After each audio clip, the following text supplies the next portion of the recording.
Tunanetra adalah individu yang memiliki hambatan dalam penglihatan. Tunanetra dapat diklasifikasikan dalam dua golongan, yaitu buta total atau blind dan low vision. Definisi tunanetra menurut Advan dan Halal adalah individu yang memiliki lemah penglihatan atau akurasi penglihatan kurang dari 6 karena tunanetra memiliki keterbatasan dalam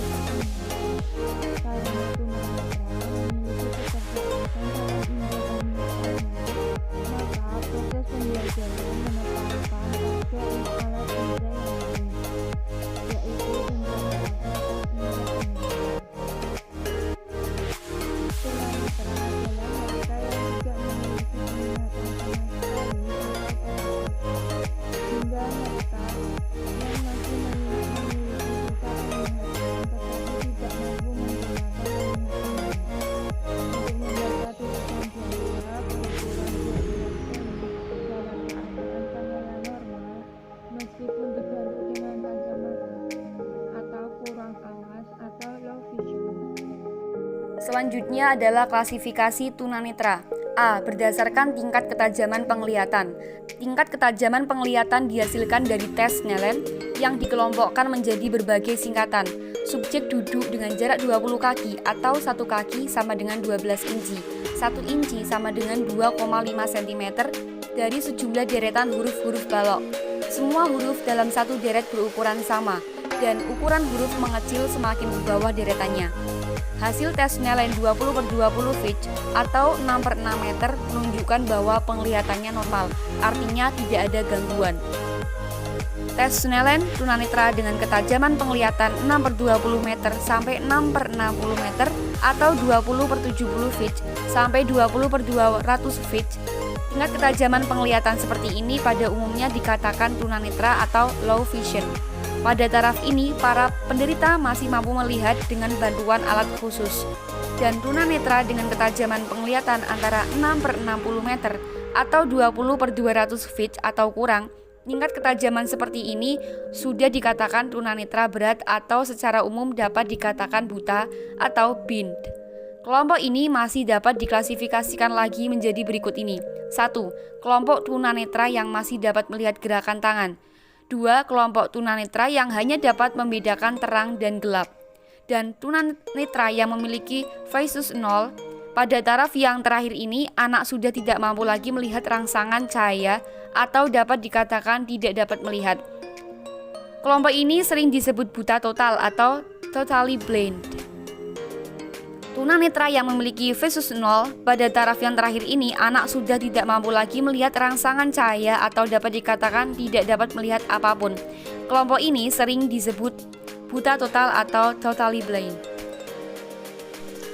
Berdasarkan kemampuan daya penglihatan. 1.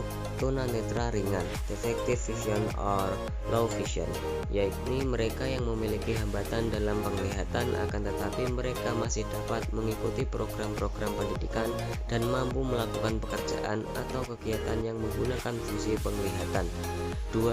Tunanetra setengah berat, partially sighted, yakni mereka yang kehilangan sebagian daya penglihatan hanya dengan menggunakan kaca pembesar tetapi mampu mengikuti pendidikan biasa atau mampu membaca tulisan yang bercetak tebal.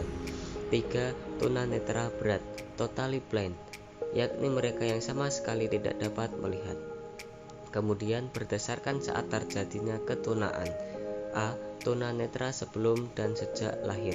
Kelompok ini terdiri dari orang yang mengalami ketunanetraan pada saat dalam kandungan atau sebelum usia 1 tahun. B. Tunanetra batita. Tunanetra batita yaitu orang yang mengalami ketunanetraan pada saat ia berusia di bawah 3 tahun. C. Tunanetra balita. Tunanetra balita yaitu orang yang mengalami ketunanetraan pada saat berusia antara 3 sampai 5 tahun. Berdasarkan surat terjadinya ketunaan. D. Ketunaan netra pada usia sekolah kelompok ini meliputi anak yang mengalami ketunanetraan pada usia 6 sampai 12 tahun. Tunanetra remaja. Tunanetra remaja adalah orang yang mengalami ketunanetraan pada saat usia remaja atau usia 13 sampai 19 tahun. Tunanetra dewasa. Tunanetra dewasa adalah yaitu orang yang mengalami ketunanetraan pada usia dewasa usia 19 tahun ke atas.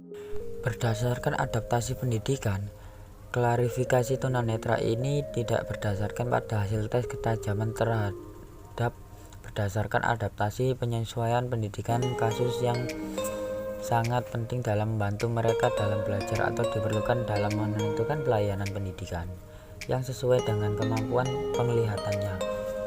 Klarifikasi ini dikemukakan Kirk yaitu sebagai berikut: ketidakmampuan melihat taraf sedang, ketidakmampuan melihat taraf berat, ketidakmampuan melihat taraf sangat berat. Penyebab terjadinya faktor internal. Faktor internal merupakan penyebab ketunanetraan yang timbul dari dalam diri individu yang sering disebut juga faktor keturunan. Faktor ini kemungkinan besar terjadi pada perkawinan antar keluarga dekat dan perkawinan antar tunanetra. Faktor eksternal. Penyakit rubella dan sipilis merupakan suatu penyakit yang disebabkan oleh virus yang sering berbahaya dan sulit didiagnosa secara klinis. Glaukoma merupakan suatu kondisi di mana terjadi tekanan yang berlebihan pada bola mata. Kondisi ini ditandai dengan pembesaran pada bola mata, kornea menjadi keruh, banyak mengeluarkan air mata, dan merasa silau. Diabetik retinopati, gangguan pada retina yang disebabkan karena diabetes. Retina penuh dengan pembuluh-pembuluh darah yang dapat dipengaruhi oleh kerusakan sistem sirkulasi hingga merusak penglihatan. Retinoblastoma merupakan tumor ganas yang terjadi pada retina dan sering ditemukan pada anak-anak. Selanjutnya ada trakoma, penyakit mata karena virus Chlamydia trachomatis. Selanjutnya ada katarak, yaitu penyakit mata yang menyerang bola mata sehingga lensa mata menjadi keruh. Akibatnya terlihat dari luar mata menjadi putih. Selanjutnya ada macular degeneration, adalah kondisi umum yang agak baik di mana daerah tengah dari retina secara berangsur memburuk. Anak dengan retina degenerasi masih memiliki penglihatan perifer, akan tetapi kehilangan kemampuan untuk melihat secara jelas objek-objek di bagian tengah bidang penglihatan. Selanjutnya kekurangan vitamin A atau xerophthalmia. Vitamin A berperan dalam ketahanan tubuh terhadap infeksi. Kekurangan vitamin A akan menyebabkan kerusakan pada matanya, yaitu kerusakan pada sensitivitas retina terhadap cahaya atau rabun senja, dan terjadi kekeringan pada konjungtiva bulbi yang terdapat pada celah kelompok mata, disertai pengerasan dan penebalan pada epitel. Selanjutnya ada terkena zat kimia. Zat-zat kimia juga dapat merusak apabila penggunanya tidak hati-hati.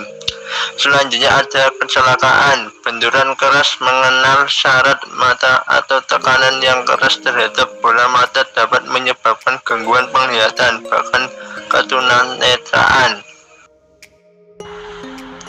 Gejala tingkah laku yang tampak dalam mengenali anak yang mengalami gangguan penglihatan secara dini. 1. Menggosok mata secara berlebihan.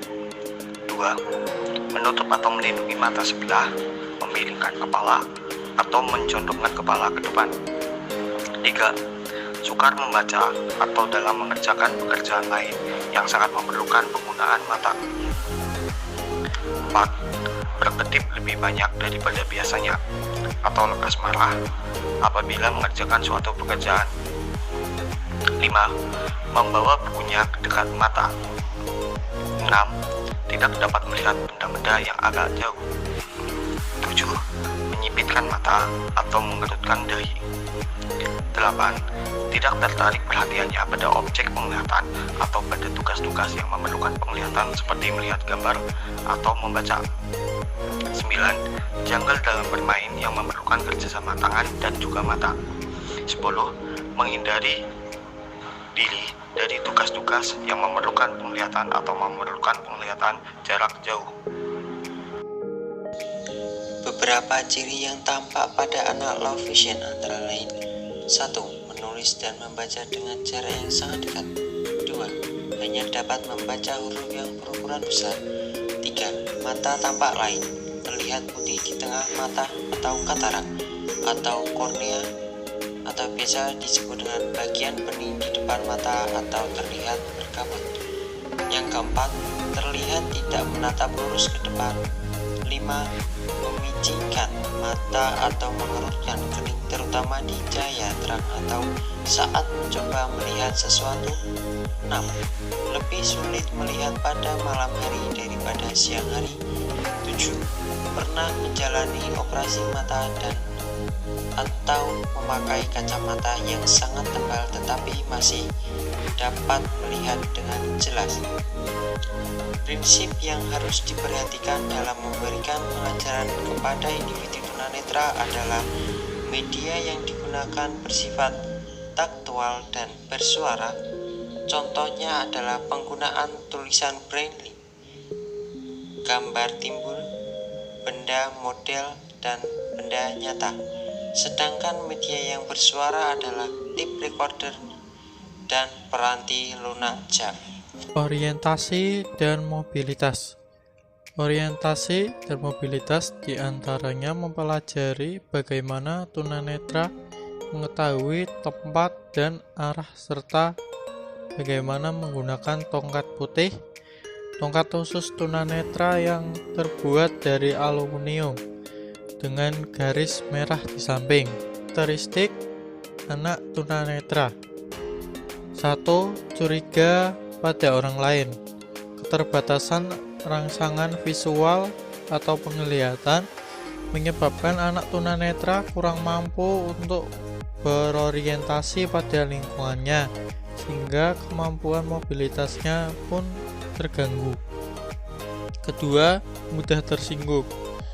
Pengalaman sehari-hari yang sering menimbulkan rasa kecewa dapat mempengaruhi tunanetra, sehingga tekanan suara tertentu atau singgungan fisik yang tidak sengaja dari orang lain dapat menyinggung perasaannya.